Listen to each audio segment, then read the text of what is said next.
welcome to Who Corner to Corner podcast. My name is Geoff, and his name is... Paul. Yes, we're getting quite good at this, aren't we? Well, yes, still a delay. We know our names, that's for sure. Yes. Know my name anyway, so yeah, it's good. So this week, we're going to take a look at some 13th Doctor comics and stories as well. I've thrown a couple of little stories in as well. So this is mostly going to be me talking because you haven't really read it. Yeah, I'll just read my book. Very quickly so read to the end of this. Good Doctor. Yeah, you have read that. We read that. I have read this. Yeah, I'm just teasing it. I'm just, for comedy purposes. Yeah. Sorry, it didn't work. It was an idea. I tried it. Why don't you tell us what you thought of that one? That's The Good Doctor for anyone who's not watching and is just listening to the audio here. Yes, indeed, by Juno Dawson. It's amazing. I loved it.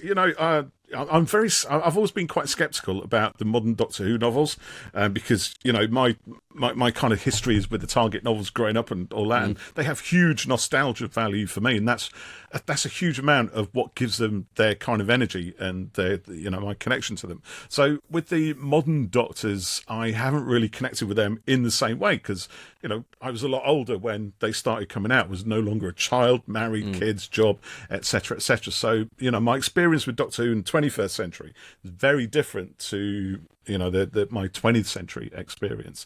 So for that reason, I think I haven't really engaged with an awful lot of the comics or the novels. However, to be fair, those that I have read, I've been mostly really pleased with. I did really enjoy this one, The Good Doctor, and that went a long way to kind of give me a bit more confidence in some of the other titles. Having said that, I've read some others and absolutely thought they weren't worth writing about at all.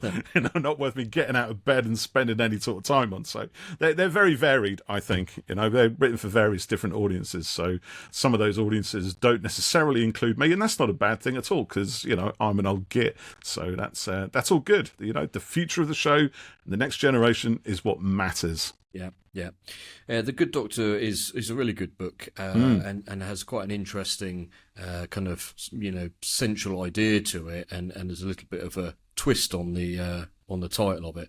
And what we noticed when we read it before was that considering I think Juno Dawson and the other writers of those three books there, Combat Magics and Molten Heart, they hadn't really read many scripts of no, that's right. Show at that point, so they were kind of basing things off of scraps of information and reasonable amounts of scraps, but they hadn't seen a series or anything. And Juno's book in particular really captures it all brilliantly, and it really feels like it could have been a Chibnall era episode on screen. The idea to it, the kind of there's some moral stuff in it as well, adventure, the interplay between the characters. She nailed it all brilliantly, and it's a shame she hasn't come back and written anything else. Yeah, I agree. Yeah, I mean, I think to be fair, I mean, a lot of this is if you're writing for the Doctor and you've got a handle on who the Doctor is and why they do what they do, then you're good to go. You could. I used to do this thing when I used to read Target books way back in the day, and I'd read them all sort of millions and millions of times. I would quite often imagine a different Doctor saying the lines, which is kind of weird, but just try and give a book that has been read lots a different energy. And it's quite interesting how you can sort of interchange them, quite easily. Yes, each one does have their own sort of characteristics to a point, but essentially they're all still the Doctor, and they all do what the Doctor does. So I think providing, yes, you've got that core in your story, then you're in a good place. Yeah, I think you're absolutely right.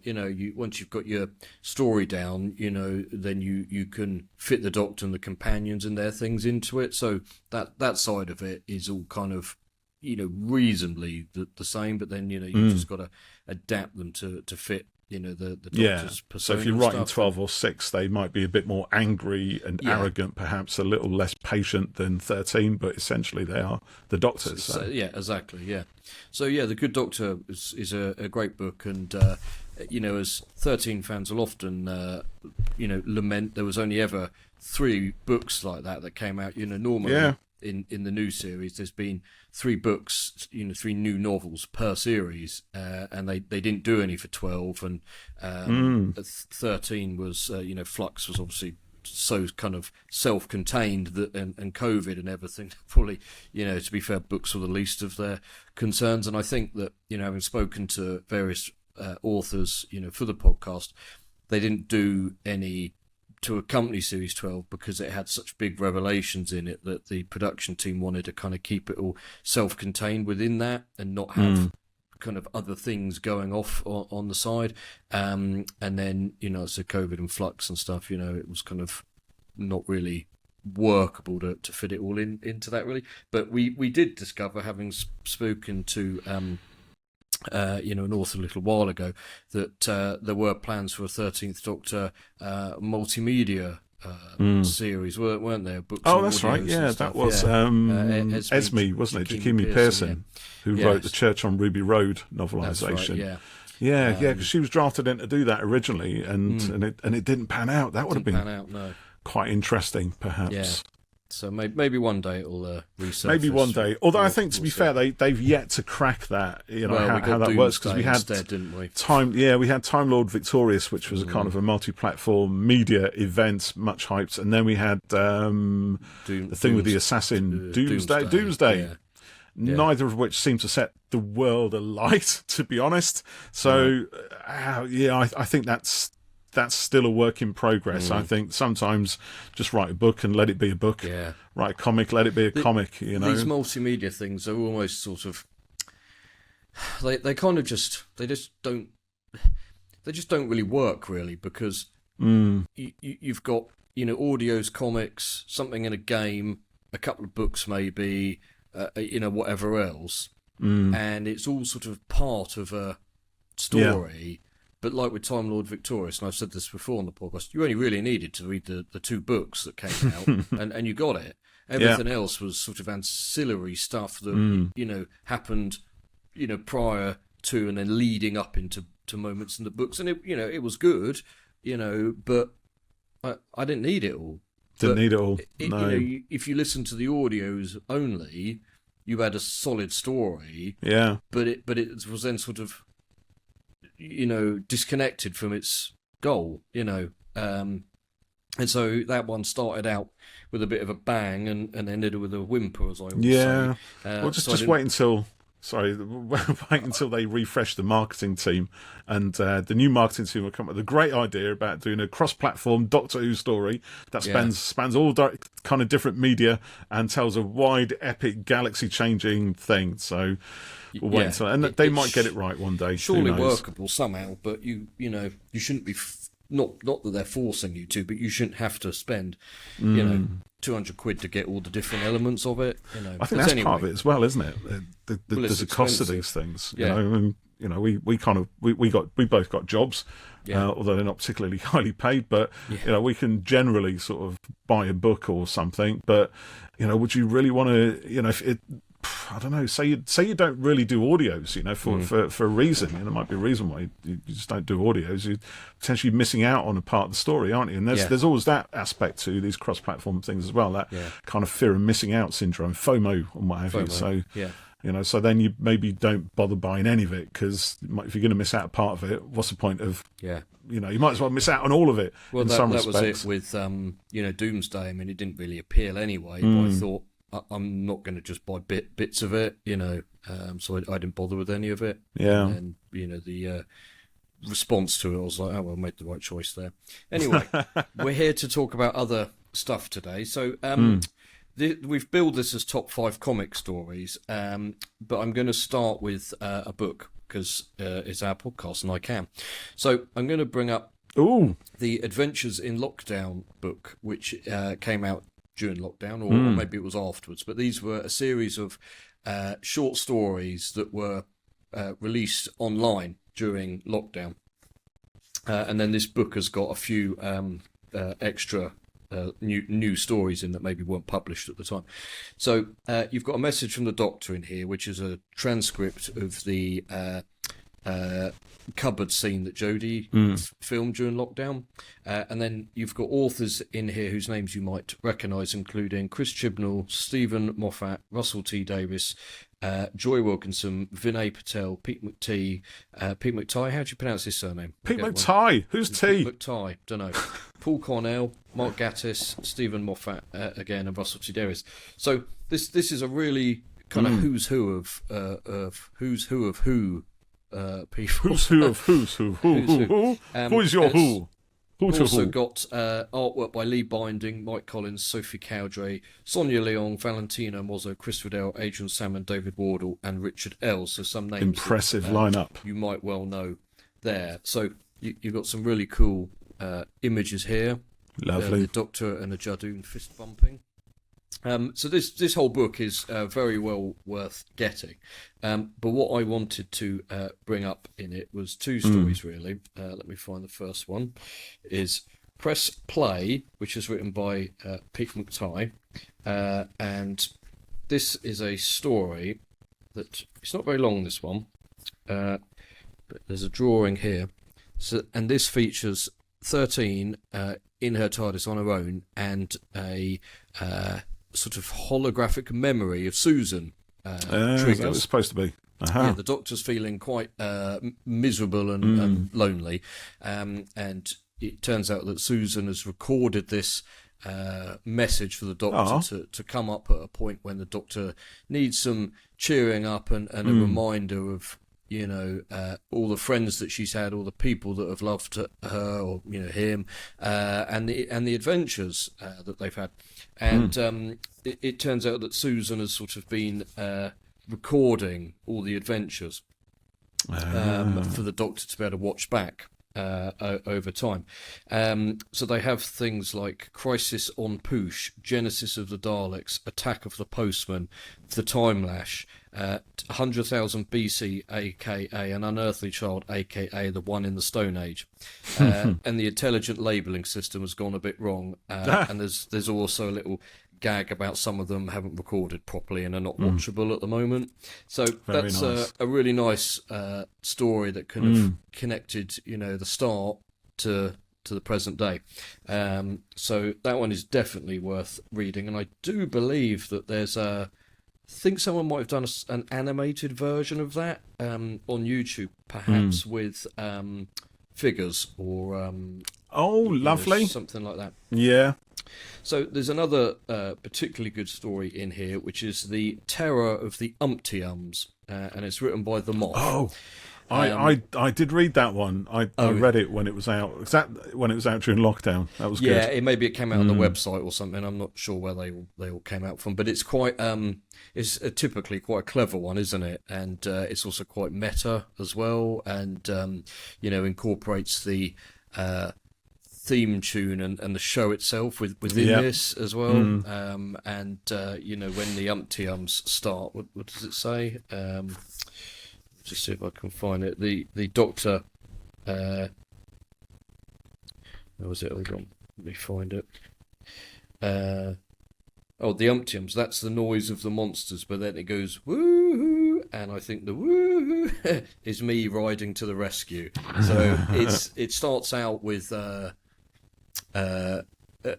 robot, and the Doctor is in its ears talking to it, and then it kind of builds from there, and then it kind of gets quite self-referential, which is good. So if you haven't picked that book up, I highly recommend it, The Adventures in Lockdown. So that's one of my recommendations there. So I'm now going to move on to a couple of comics. Well, first of all, talk about one. So the DWM range had some really good comics, but as anyone might remember, during lockdown, the magazine, or all magazines, kind of struggled to survive, and so they had to do things to save a bit of money, and so for DWM they had to jettison the comic for a while. So in some ways we were sort of, you know, not deliberately evilly robbed of, but, you know, we didn't get as many 13 comics from DWM as, you know, we could have done, and therefore as many as, you know, some of the other Doctors have got. So there's two collections that are available: Mistress of Chaos and The White Dragon, both of which are really good. But White Dragon's the Bruce Lee one, isn't it? That's right. Yes, that was the collection that's quite fun. I read that. Recently. I enjoyed that one. Oh, good. Yeah, it is really good. And I've read the DWM comics because I read DWM. Yeah. Although not that I have been doing much this last year. They're kind of piling up. I've got like a load of back issues to kind of work through, which I haven't really looked at, to be honest. But the strip is always really good, I think. It is. It's the first bit I turn to usually. Yeah, I always have a look at that. And, I don't really care much about the other stuff. yeah. That's not true. It's not true. I just said that for lols. Yeah, the White Dragon was really good. They go to it's Hong Kong, isn't it? In the 70s, shortly before Bruce Lee died, and Ryan is really kind of taken by it. I can't believe he's getting to meet a bit of a hero and things. Bruce Lee, actual Bruce Lee. Yeah, and he gets a bit of a pep talk, doesn't he, from Bruce, and sort of realizes that he's got. There's something special about him in himself and his confidence and things like that, and he gets a bit of a pickup. And of course, there's aliens and things, and then it reminded me a bit of what's the final boss in Mortal Kombat? This thing that had 4 arms. Oh gosh, you're going back away now, I can't aren't remember you? its name. Yeah, but that turns up at the end. So that was a really good story, and a good bit of fun. So the one that I particularly liked was the Warmonger. Which was the first one that was in DWM. And this was written by Scott Gray, who also illustrates. Is this a 13 story, is it? Yes, it is, yeah.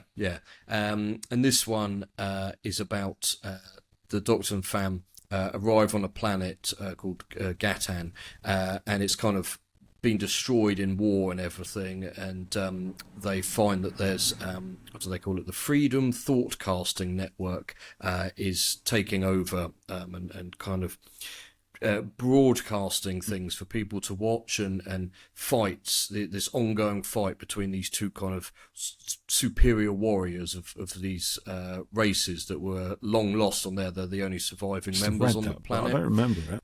It's a good one, and some really, really nice art to it. They kicked off the 13 series in style. Yeah, I really like read Scott Gray's artwork as well. Yeah. He's got a really great style. But this stuff was really good as well. Just going to check who it was. John Ross, I might have already just said that. But yeah, The Warmonger, it's a great story. It's quite, you can do anything in the comics and books. You've got no limit. No, budget. that's right. So this one is pretty big in scale, and then it's also got a kind of, again, the central kind of reveal in it, and the thougcasting network and stuff is quite kind of modern. Modern day stuff kind of put into the show. It wouldn't feel out of place being on screen at all. So yeah, I would highly recommend that one as well. So if you've read the DWM strips, Paul, have you got one particularly that you've liked from 13 or anyone? Aside from the ones that we talked about a couple of podcasts ago for 60, so we got things like Voyager, and there is another one which I should have got out actually, with the Tides of Time, which is amazing. It's a 5th Doctor story, and it's another kind of epic story. So that's a lot of fun. I haven't read it for a long old time, sadly, so can't remember too much about it. So I'm not going to talk that. But anyone who's read it will know that it is in fact awesome, and it's quite interesting in a way actually, because the 5th Doctor in comics is quite different in some ways to how he appeared on screen. I'm not sure why that was. It's almost like a parallel version. There's no easy kind of match up between the 5th Doctor we saw on screen and the 5th Doctor we saw in the comics, but nonetheless, Tides of Time was a lot of fun. If the 5th Doctor becomes very heroic, it's an epic story spanning lots of different timelines and various things, and there's a nice bit of Time Lord stuff going on, and there's the universe is at stake and all that sort of thing. So that's a lot of fun. I do enjoy that one, and I'm trying to think. There was another one which I'll come back to. So you talk, and I'm going to dig it out of my collection so I can show it. There's another one that's called The Piggybackers, which is in the White Dragon collection from DWM, and this one takes place in a small, small town American town, and it's set during the Cuban Missile Crisis. And also the town is actually called Brideport, which is similar to Bridport, which is, I believe, where Chris Chibnall himself lives. So I wondered if that was a little reference to him there. I'm waiting for my browser to move. I think this one was also written by Scott Gray, and it was drawn by Martin Geraghty. So this one, the piggybackers are a race of aliens that piggyback on people and start to kind of control them, and they take over the town's most loved and respected teacher, who's been teaching the town for 40 or 50 years or something. But there's also other secrets in the town as well, and Graham gets quite a big part in this because he was knew about the Cuban Missile Crisis and everything. And, he's able to use his future knowledge to kind of to his advantage at points in it and stuff. And so, yeah, I don't want to give too much away if anyone hasn't read it, but it's a really good one. I really liked this. I mean, to be honest, all the DW1 ones are good, but I'm just picking my favourites. Picking your favourites. They are good. Look, I found it. The Tides of Time. There we go. Yeah. That's the fellow, and it's brilliant.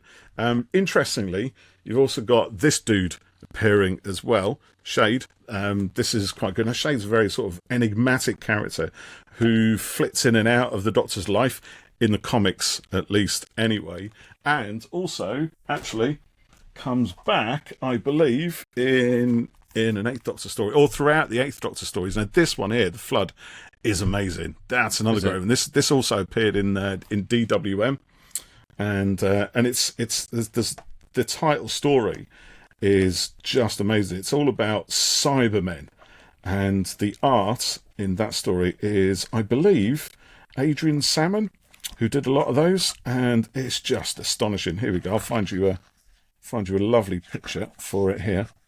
Let's see if it can just. There we go. There's a good one. Look at that. You got these lean, mean Cybermen. You see them? Oh yeah. Almost kind of weirdly sort of effeminate looking. Of the recent. Yeah, they're on a cover of one of the collections they put out recently, aren't they? A Very Cybermen possibly. Specific one. Yeah. Actually, I'll say Adrian Salmon. I don't think was that Adrian Salmon. Let me just double check. Cars, I believe it was, but pencil art Martin Geraghty, colours Adrian Salmon. There you go. So it might have been not quite his style in there, but they're astonishing stories in this collection. I love it, and the Flood is purely epic. And actually, there's a whole bunch of Eighth Doctor stories which are just astonishingly good. The Eighth Doctor has this companion throughout a lot of them, Izzy, and she gets put through the ringer. I mean, really, really through the ringer, and then develops a relationship with Shade, who I showed you on the Tides of Time, and somehow the two kind of become interconnected and each one sort of becomes the other. And there's a long period where Izzy, who is human, spends a lot of time as a kind of humanoid fish creature, which she's really upset by initially, because who wants to be a fish, right? But eventually kind of comes to accept it. It sort of changes her personality, and it's a difficult one to read in some ways, because whilst on the surface it's all very kind of comic strippy and quite the usual sort of things you get in comic strip, there's a lot of personal depth to her character as she develops over the stories, and some of it is really quite emotional and quite genuinely touching.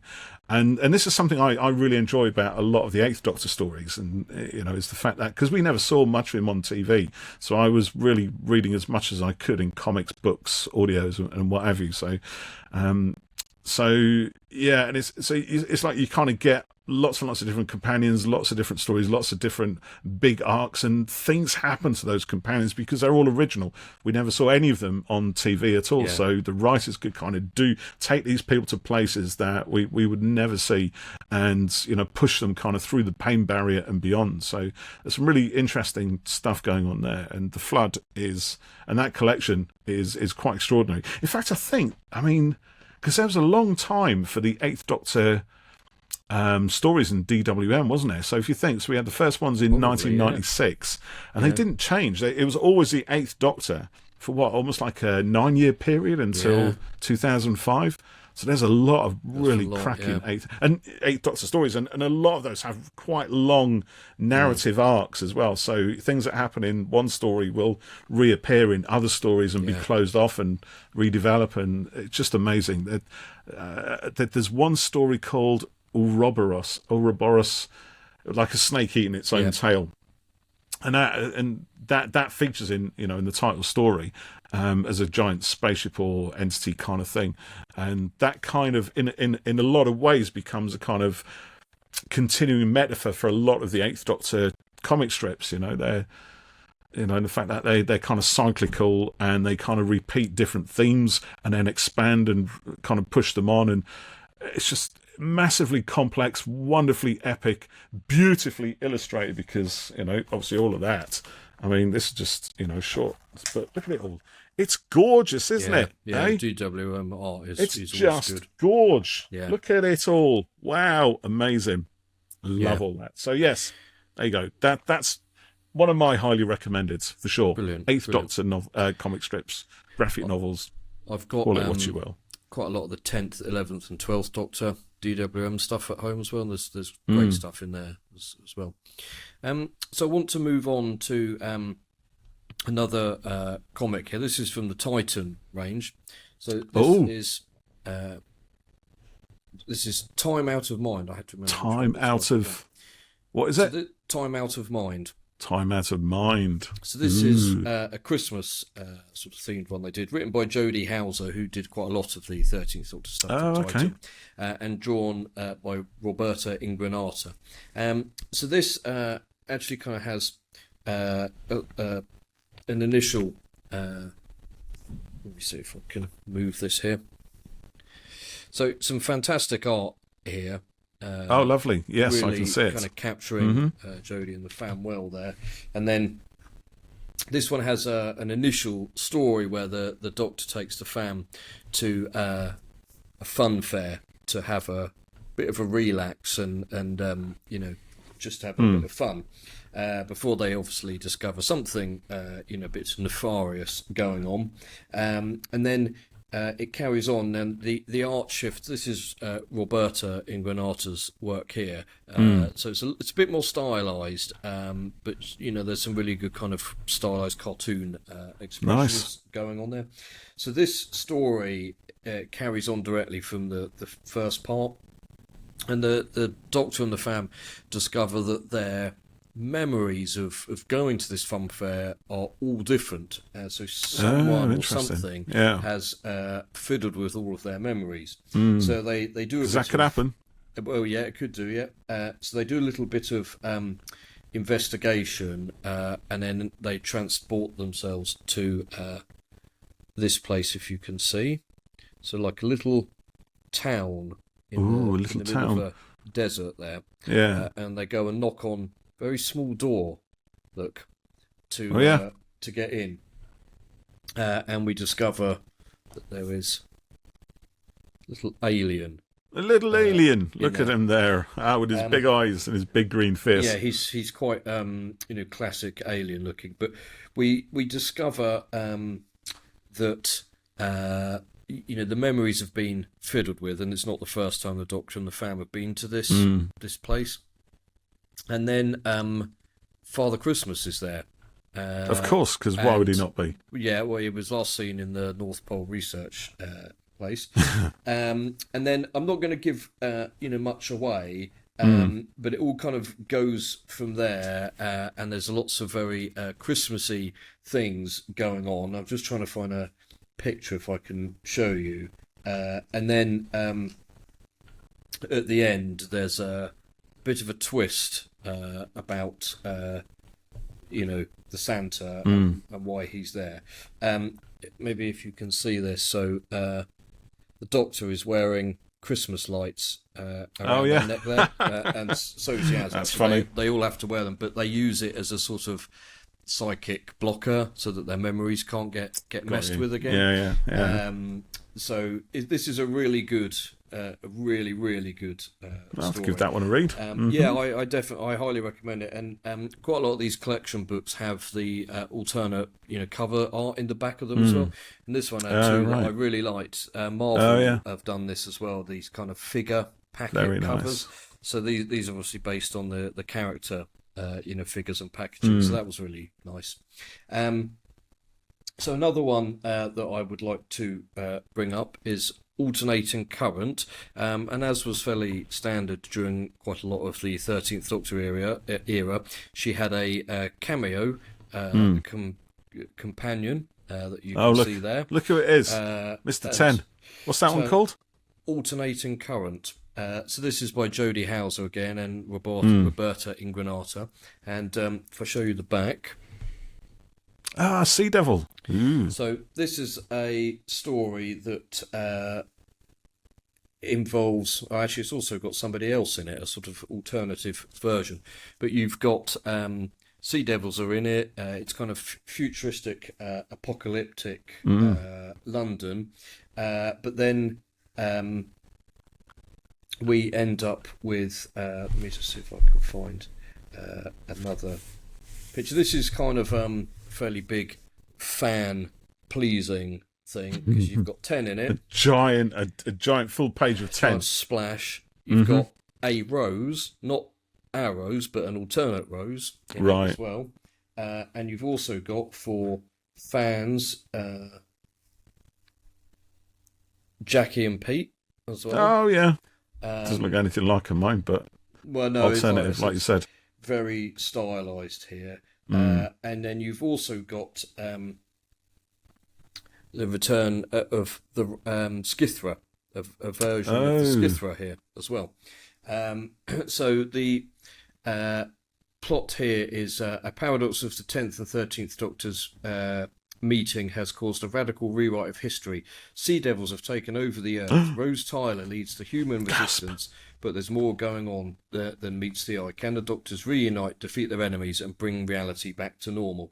So they kind of throw a whole load of stuff into this one. Oh, and we also have Martha as well. Oh, right. Okay. So, it's like everything's just throw it all in. there. Yeah. Like mixing up soup. But that's part of the fun of Doctor Who, though, isn't it? Well, there's so much in the sandbox you can play with. Yeah.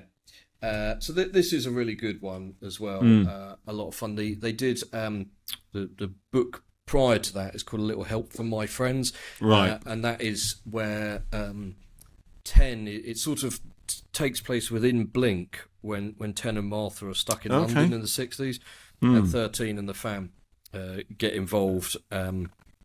And the 13 realises what's going on and eventually meets with 10 and stuff. So that was quite a good one as well. So, yeah, I definitely would recommend Alternating Current as well. Now, we asked people to tell us what their favourite 13th Doctor comics and books were as well. So I've got a few comments on Twitter, and then we've got a voice note and a special video message that we sent because there's one book in particular that people kept mentioning that I would say is the standout of all of the comics, the DWM and the Titan stuff. And if you haven't read it, I would say go buy it now because you won't regret it. You can tell us what it is, or do we have to wait? I'll come to it in a minute. So I'm excited. We asked people what their favourite stories were, and there was a comment from Lego K9, Old Friends, which is a 13th Doctor series, obviously, and another Time Lord character called the Corsair.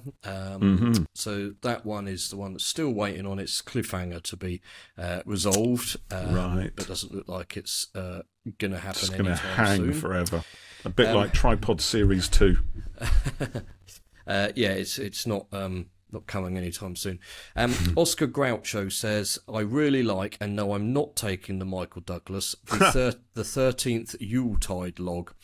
Very chilled and relaxed vibe. And I also have a soft spot for the Tale of the Umpty-Ums, which I just mentioned. Yeah, that's what you said. And I thought, what is the 13th log? The Yuletide log? I Googled it, and it was this, you know how sometimes you get like Christmas fireplace videos on YouTube, and they're like 8 hours of fireplace, or spooky, witch house or something. Yeah. And then they did one with 13, and it's just a fire in the TARDIS burning, and then a screensaver kind of thing. Yeah, I can't remember if it's an animation or just someone in costume, but then the Doctor turns up. I don't think you see her face, and she sort of stokes the fire. Right. And then I think maybe the Kablam Man appears or something like that. There's a couple of things in it. So that was quite a nice flashback there from Oscar Groucho.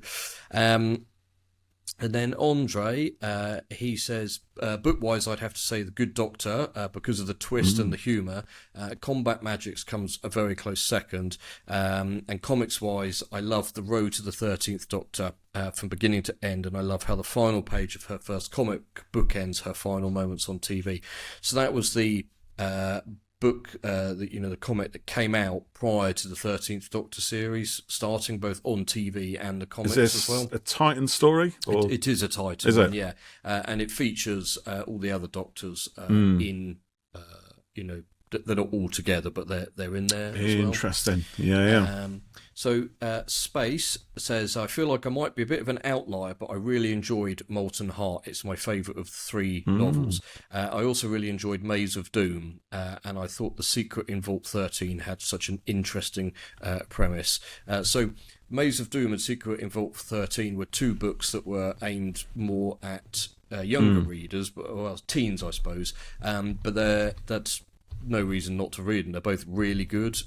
Secret in Vault 13 is about I think it's a sentient plant, and it turns up in the TARDIS, and they have to go to a giant intergalactic seed vault to investigate where it came from and who sent it. And then Maze of Doom kind of is a continuation of a cliffhanger at the end of Secret in Vault 13, and it goes onto a spaceship, and there's like a Minotaur and stuff like that on it.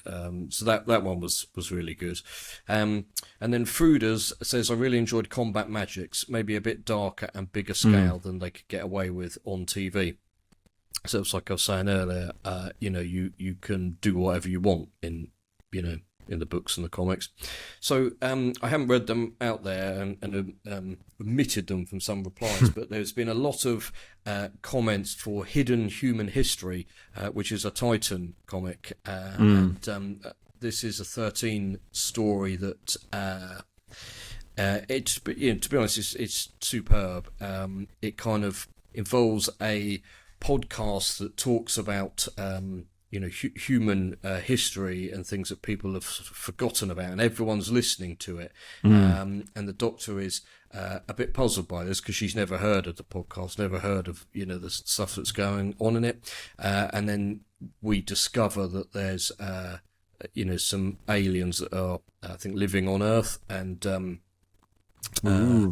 you sort of get not misled in it, but it's not what you expect, and it takes place over years as well, or centuries, I think. And again, I don't want to sort of spoil it, but the revelation behind it, and there's a interesting literal character development within it, and a bit like you were saying about the Eighth Doctor one, it becomes quite sort of people sometimes think comics, they're just for kids, but it's not. I don't agree with that at all. And I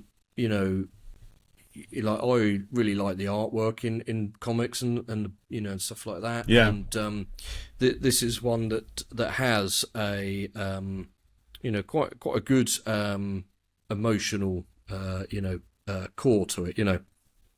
So did you read this one as well? Which one is it? Hidden Human History.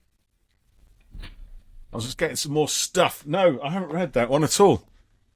Oh, okay. Oh, you really should. So, is that the one you were on about? The one you were leaving us in suspense for? Is that the one? Yeah, no, that's it. Yeah, Hidden Human History. That's it. Hidden Human History.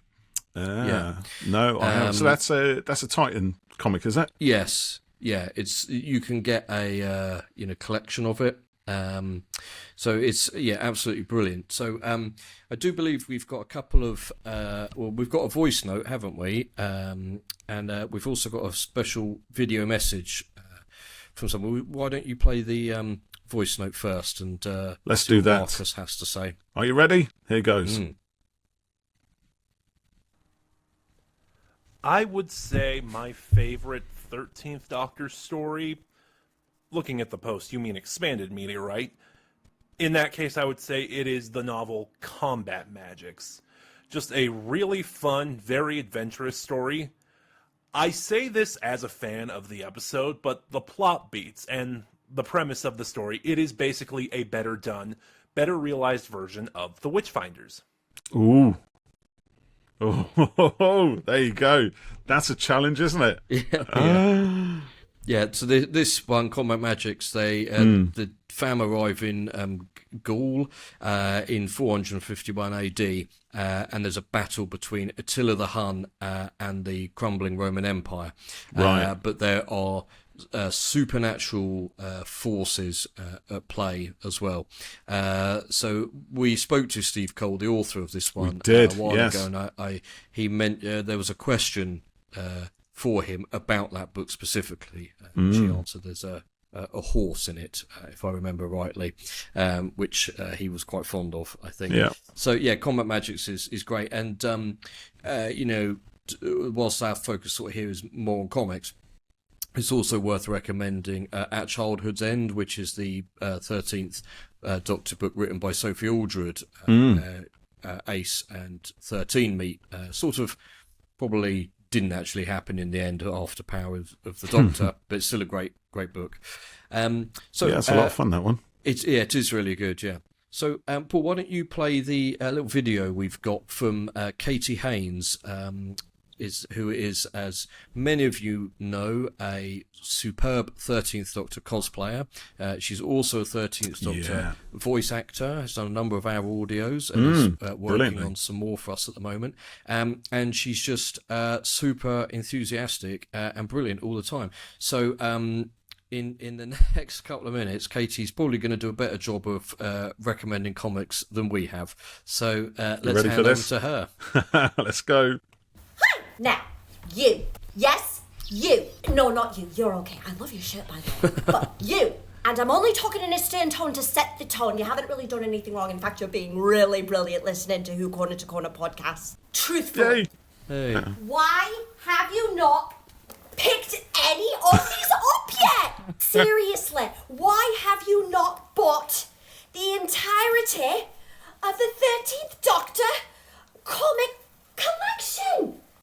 And yes, I also have the e-copies. And yes, I do have 2 copies of Hidden Human Histories, my favourite 13th Doctor story of all time, apart from Orphan 55. Got lucky at Gallifrey 1, Jodie Houser signed it! Boy, are you lucky, I've only got a limited amount of time to talk about these. Dropping the accent, going full into this, let's go through the list of why I love these. The featured artists in these comics are absolutely glorious. Rachel's ability to capture the entire cast's facial features is absolutely astounding. Also did one of my favorite panels in Hidden Human Histories. If you know, I love this reaction!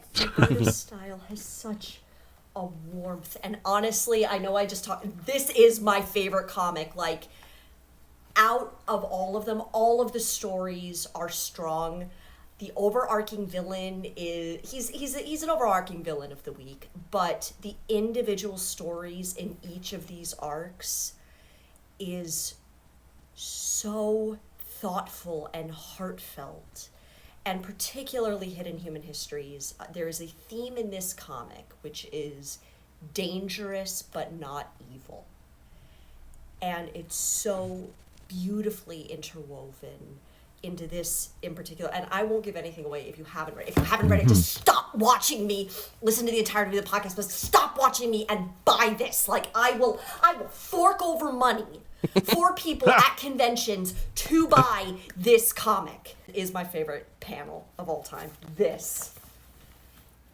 Look at how proud she is! Jodie has a gift. Jodie Houser has a gift for writing the Doctor in her hopefulness, in her positivity, and also her bluntness. Graham, I am not gonna try to impersonate Bradley Walsh. When you said this was dangerous, I thought it would be more alien-y. He looks like an ordinary bloke to me.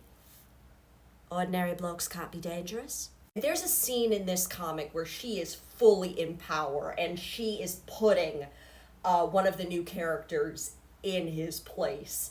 And I think Rachel called it. Rachel, I think you called the Disney Plus takeover without any of us ever knowing it. I will touch on the secondary set. I feel like one of them got canceled because we were in the middle of one of the stories and then it completely vanished, and I needed a final part. We do get to see the Corsair in this one and their interactions. There, yeah. Stick a little heart Yes, emojis yes. on there. Look at that And lovely they heart. are Yep. put together beautifully. There are some wonderful, quiet, reflective moments in these comics. Christmas standalone, which is beautiful. So shout out to Enrica, who's the colorist on some of these. Look at this.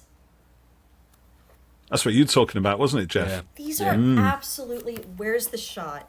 Here we go. Go on, Katie, find the shot. Where is it? Beautiful, beautiful. Love that. The Doctor snowscape. Lots of lovely Me panels. holding it up is not going to Nice. do it justice. Just buy this. It's beautiful. And of course, crossover. Getting too into this. Crossover. The first one takes place during Blink, and yes, this happens. 13 just coming into a shop, and look who's working there! Interactions between 13 and Martha. My God, I need them together. I'm gonna read this aloud because this is one of my favorite moments in all of the extended 13th Doctor literature. Don't know how I missed it back in the day. All over her face, even when I wasn't there. I'm sorry, Martha Jones. I'm so sorry.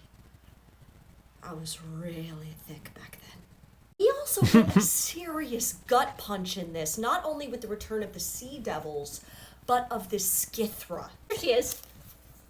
There we go. And, of course, if 10's 10. around. Yep, there they are. Also be terrible of me to not give love to these two. These are the collection of comic strips that you would get in the Doctor Who magazines. This one came first, Mistress of Chaos, and then The White Dragon. The White Dragon. White Dragon, for me, is the standout story in all of this. It features the 13th Doctor and Bruce Lee. We also get the Venusian Aikido fighting. Yeah, that's it. That's the We get one. more time with Ryan in this Yeah, story. that's He true. gets to bond with Bruce Lee. It's beautiful. And there is that time traveler, Doctor, why can't we help him moment? And it's beautiful. These comics do move you to tears. For Phasmid lovers out there, we get the stand-alone 13 and Yaz adventure. Oh, yes. And That's a lot of story fun. That Yeah, comes that's before good. that, the Piggybackers, probably one of the scariest villains within the comic run.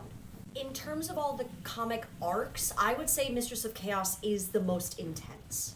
It's not Torchwood, but it definitely has some kind of like Torchwoody feels to it. It especially does. in the last You're arc. right. And when you understand why the Doctor is so afraid of what she is facing. Again, the writing is so strong in these. I cannot recommend these enough. Bottom line, if you haven't picked these up yet, what are you doing? Grab them all. Make yourself a nice hot cuppa, snuggle in. You'll have some phenomenal reading at your hands. I'm the Doctor. You are listening to Who Corner to Corner podcast, and I think I'm going to have an early evening. Brilliant. Thank you, Katie. That Oh, was brilliant. thank you, Casey. Love that. Love that. So, lots. She's so yeah. much fun. I don't know where she gets just, her energy from. No, I know, yeah. Katie's got far more energy than we do. Oh, She full on. mentioned Rachel Stott there, who was the artist on the first arc of the 13th Doctor comics from Titan. Rachel is superb. Her facial likenesses Yeah. and the poses that she gets, she's just brilliant. All of her work is excellent. I forgot that there was a semi-recurring villain in the early issues of the 13th Doctor run who looks really cool and was quite a good concept as well. So as you can see, Hidden Human Histories has quite a lot of love to it. That's the one, is it? That's the biggie. Stop watching or Stop listening. watching, go out and and buy read it. Hidden then come back Human and Histories. Tell us what you thought of it. Have you got that one? Have you got it? Yeah, I didn't bring it in, but I was talking about it. Yeah, That might be Katie to show us. Yeah, and also Katie loves Orphan 55. Yes. How can you not love Orphan 55? How can you not love it? You take Brilliant. Aliens, you take Doctor Who, you mash them together, you get Orphan 55. Amazing. So I've really enjoyed going back and looking at some old comics that I haven't looked at in a little while. If you've listened or watched this, hopefully this might inspire you to go and pick up some of yours that you haven't looked at in a while, or maybe go out and buy some more that you've never read and enjoy some new adventures. So, Paul, perhaps we'll look at some more comics soon. There's 10th and 11th and 12th. There's tons of them, loads of them. So Yeah, but I haven't read them. I haven't read any of those yet, so I'm going to have to get cracking. You have to get on it.